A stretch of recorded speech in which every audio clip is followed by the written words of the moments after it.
البدع والأهواء، أهل البدع العقائدية وأهل البدع السياسية.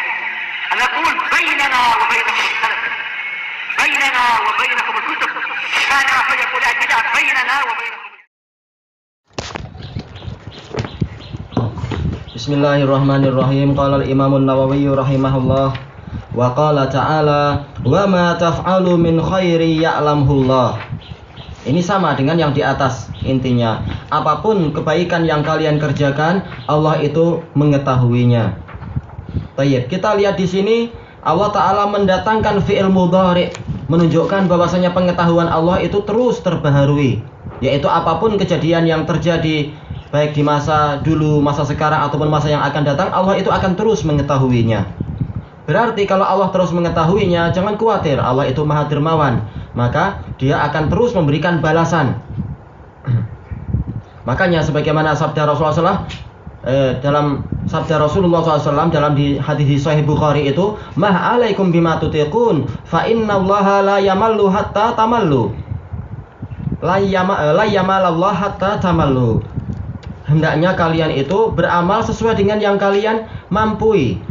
Jangan melampaui batas kemudian tiba-tiba putus. Tapi istiqamah walaupun sedikit-sedikit, karena sesungguhnya Allah itu tidak akan bosan sampai kalian sendiri yang bosan beramal. Maksudnya Allah tidak akan bosan untuk membalas kebaikan kalian sampai kalian sendiri yang bosan beramal. Ini kabar gembira agar apa? Kita terus melakukan kebaikan, karena Allah Ta'ala itu Maha baik. Terkadang sedekah dengan harta, terkadang sedekah dengan tenaga, terkadang sedekah dengan amar ma'ruf, terkadang dengan nahi mungkar, terkadang hiburan yang baik, terkadang mendatangkan kisah-kisah yang bermanfaat, dan seterusnya. Allah Ta'ala akan terus mencatat kebaikan-kebaikan yang kita akan terus mengerjakannya itu. Tayyib. Kemudian ayat yang berikutnya dan juga hadis dan juga ayat yang tadi menyebutkan bahwasanya pahala itu memang betul-betul berdasarkan dengan amalan, bukan hanya dengan angan-angan.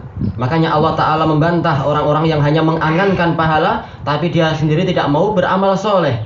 Allah Ta'ala mengatakan, "Laisa bi amaniyikum wala amaniyi ahlil kitab, may ya'mal su'an yujza bih wala yajid lahu min dunillahi waliyyan wala nasira.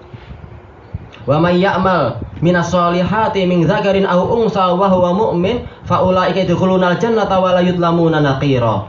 Tidaklah pahala itu sesuai dengan angan-angan kalian ataupun angan-angan ahlul kitab. Barang siapa mengamalkan kejelekan, dia pasti dibalas dengan kejelekan tadi, dan dia tidak akan mendapati selain Allah pelindung ataupun penolong.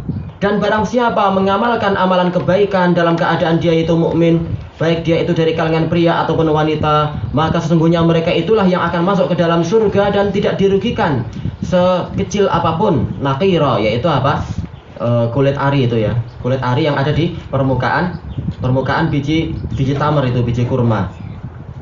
Ini menunjukkan bahwasanya betul-betul amal soleh itu diperlukan di dalam mendapatkan pahala. Maka di sini Allah Ta'ala mengatakan ma taf'alu, kembali kepada fi'il kita, kembali kepada amalan kita.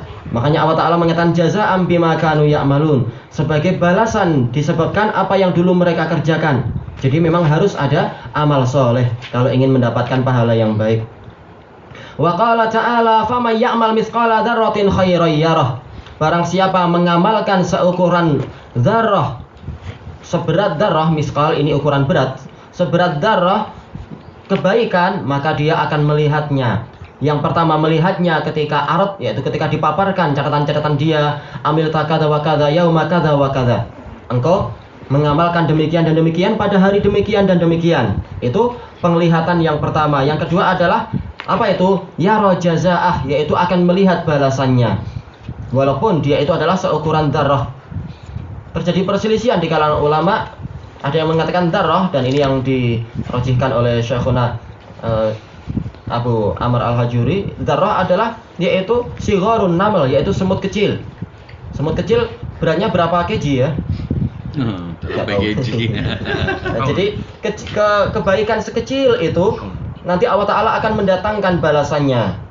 Bahkan balasannya itu dilipatkan 10 kebaikan atau 100 atau bahkan sampai 700 ila adhafin katsirah. Hadis siapa itu ya? Hadis Abi Hurairah radhiyallahu anhu dan hadis Ibni Abbas. Baik. Berarti dari sini kita tahu bahwasanya Allah Ta'ala adalah betul-betul hakamun muqsid, hakim yang maha adil. Tidak ada satu kebaikan pun yang akan tersia-sia walaupun dia itu kecil. Demikian pula tidak ada satu kejelekan pun yang tersia-sia walaupun dia itu kecil. Masing-masing ada balasannya. Faman ya'mal mithqala dzarratin khairan yarah wa may ya'mal mithqala dzarratin syarran yarah. Maka hati-hati, jangan sampai nanti di hari kiamat kita mendapatkan sesuatu yang mengejutkan. Allah Ta'ala berfirman, wa badalahum minallahi ma lam yakunu yahtasibun. Akan tampak bagi mereka sesuatu dari Allah yang sama sekali belum pernah mereka sangka. Yaitu apa? Amalan-amalan yang mereka remehkan dikira itu tidak tercatat. Ternyata apa? Betul-betul mereka dapati itu. Nanti mereka akan mengatakan apa itu? Ya wailana, ya laitala, ya wailana ma li hadzal kitabi la yughadiru shaghiratan wala kabiratan illa ahsaha wa wajadu ma amilu hadira wa la yadlimu rabbuka ahada. Mereka mengatakan, aduh celaka kami. Kitab apa ini yang tidak meninggalkan sesuatu yang besar ataupun sesuatu yang kecil kecuali dia itu telah dihadirkan di dalam kitab itu, dan mereka mendapati apa yang mereka amalkan dulunya itu telah hadir di situ, dan Rabbmu tidak berbuat dolim sedikit pun kepada hambanya. Ini menunjukkan untuk apa? Berarti kita harus berusaha memperkecil amalan-amalan yang jelek.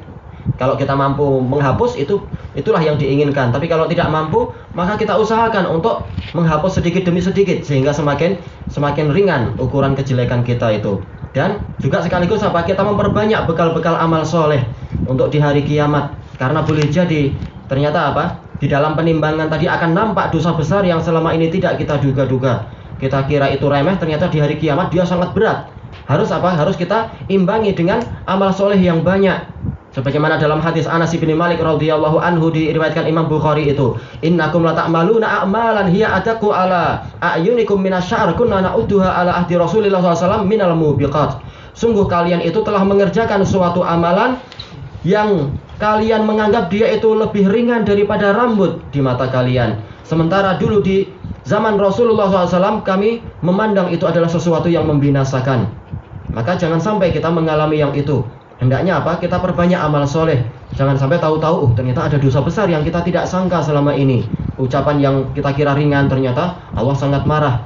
Kita berbuat jelek pada tetangga, sesuatu yang ringan kita kira ringan ternyata itu adalah membawa kesialan yang besar dan sebagainya. Maka harus disiapkan amal soleh yang banyak-banyak untuk memperberat kebaikan kita di akhirat itu. Baik. Kemudian kita sekalian habiskan satu ayat lagi. Wa qala ta'ala man amila sholihan fali nafsih.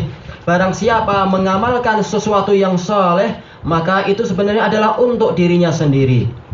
Kapan suatu amalan dikatakan soleh? Kalau dia itu sesuai dengan ajaran Rasulullah SAW. Sebagaimana tafsir dari akhir-akhir surat Al-Kahfi itu. Allah Ta'ala berfirman, faman kana yarju liqa'a rabbih falya'mal amalan sholihan wa la yusyrik bi ibadati rabbih ahada. Barang siapa mengharapkan perjumpaan yang baik dengan Rabb-nya, hendaknya dia itu mengamalkan amalan yang soleh dan jangan dia berbuat syirik kepada Rabb-nya dengan sesuatu apapun di dalam peribadatan kepada Rabb-nya. Dijelaskan oleh Fudail bin Iyad dan hadis edan asarnya itu adalah Hasan, mengatakan yaitu apa? Isobatus sunnah. Itulah dikatakan amal soleh sesuai dengan sunnah. Kalau dia itu justru mencocoki bid'ah, istilahnya bukan amal soleh, bahkan apa? Syarrul umur, perkara yang paling jelek. Bukan hanya jelek, bahkan paling jelek. Tayyib. Dan sebagaimana ini juga telah ditetapkan oleh Imam Ibnu Katsir di dalam tafsir ayat tersebut, di dalam akhir-akhir Al-Kahfi itu. Dikatakan amal soleh kalau sesuai dengan sunnah Rasul Sallallahu Alaihi Wasallam. Tayyib. Setelah kita tahu bahwasanya inilah yang namanya amal soleh, di sini Allah Ta'ala mengatakan fali nafsih. Sebenarnya itu adalah untuk dia sendiri. Ini menunjukkan apa? Bukan Allah yang perlu kita, tapi memang kita memerlukan amalan kita itu sendiri untuk kebaikan diri kita sendiri. Makanya kalau kita tidak beramal soleh, jangan dikira Allah rugi. Bahkan Allah Ta'ala itu apa? Maha kaya. Allah Ta'ala mengatakan di dalam hadis qudsi, ya ibadi innama hiya a'malukum usiha lakum wa uwafikum iyyaha. Wahai para hambaku, sesungguhnya ini semua adalah amalan kalian. Aku hitung untuk kalian, kemudian aku akan tunaikan semuanya untuk kalian. Faman wajada khairan falayahmadillah. Barang siapa mendapatkan kebaikan, hendaknya dia memuji Allah atas taufiknya dan bantuannya. Waman wajada ghaira dzalik Barang siapa mendapatkan yang selain itu, fala yalumanna illa nafsah. Jangan sekali-kali dia mencela kecuali dirinya sendiri. Yaitu apa? Dia yang akan celaka sendiri karena kejelekannya. Adapun kebaikannya juga untuk dia sendiri. Allah Ta'ala tidak dirugikan sedikit pun. Allah Ta'ala berfirman, "Wa man kafara fa innallaha ghaniyyun 'anil 'alamin." Barang siapa kufur, maka Allah itu tidak perlu kepada alam semesta. Jadi intinya adalah untuk hamba itu sendiri. Baik. Dari kalangan anak-anak siapa yang hafal dalil untuk apa manusia diciptakan? Dalil untuk apa manusia diciptakan? Iya, dalilnya wa ma khalaqtu. Terus? Iya, wa ma khalaqtul jinna wal insa illa liya'budun ma uridu minhum min rizq wa ma uridu minhum ayyut'imun innallaha huwar razzaqu dzul quwwatil matin. Tidaklah aku ciptakan jin dan manusia kecuali agar mereka beribadah kepadaku. Jangan kemudian berhayal, oh berarti Allah perlu kita. Enggak. Ma uridu minhum min rizq. Aku tidak menginginkan rizki dari mereka. Wa ma uridu ayyut'imun, dan aku tidak ingin mereka memberiku makan. Bahkan apa? Innallaha huwar razzaq. Allah itulah yang memberikan rizki. Dzul quwwatil matin, yang memiliki kekuatan yang sangat kokoh. Yang memiliki kekuatan lagi sangat kokoh. Ini menunjukkan bahwasanya ibadah kita ini intinya adalah kembali ke kita sendiri faedahnya, bukan untuk Allah Ta'ala. Makanya Allah Ta'ala mengatakan man amila sholihan fali nafsih wa man asa'a fa 'alaiha summa ila rabbikum turja'un. Barang siapa mengamalkan amalan yang soleh, itu adalah untuk kebaikan dirinya sendiri. Tapi barang siapa berbuat jelek, maka akan menimpa dirinya sendiri. Kemudian hanya kepada Rabb kalian itu dikembalikan. Nah, balasannya ada di sana nanti. Makanya Allah Ta'ala mengatakan wala yahiqul makrus sayyi illa bi ahlih. Makar yang jelek itu tidak akan menimpa kecuali pelakunya sendiri. Dia yang berbuat makar, dia yang akan terperosok sendiri ke dalam jurang makarnya tadi. Makanya Allah Ta'ala berfirman, innama baghyukum ala anfusikum. Sesungguhnya kedzaliman kalian itu akan menimpa diri kalian sendiri. Tayyib, ilahuna wallahu ta'ala a'lam.